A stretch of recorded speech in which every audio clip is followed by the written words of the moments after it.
I was in such a state of shock on being told I was HIV positive that I can remember only two things from the conversation.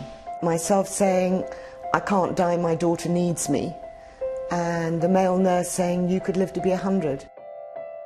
Jo Josh was diagnosed with HIV when she was 58. Your mind sort of closes down, I think, with shock. How am I going to go on? What am I going to do? What will happen to me in my life? The commonly held perception of HIV is that it's a disease of younger people. The latest studies suggest within a few years, more than half of those with the illness will be over 50.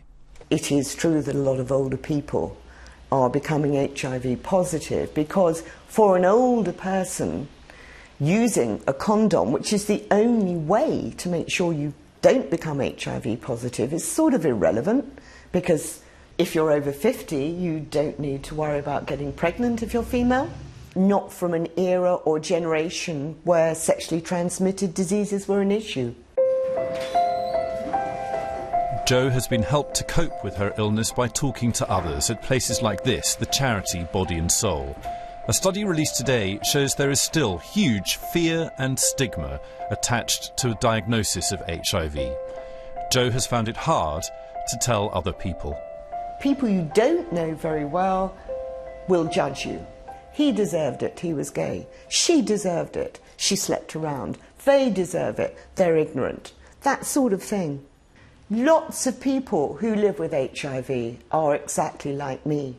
None of us are bad people. This is something that happened. It could happen to you. It could happen to anyone. In the same way that changes in the treatment of the illness mean it's no longer a killer, Jo believes attitudes also need to change. I want other people like me not to be afraid, to feel normal. I want people to see it as something normal that could happen to anyone. That isn't going to happen, though, unless people like me sit and talk like this.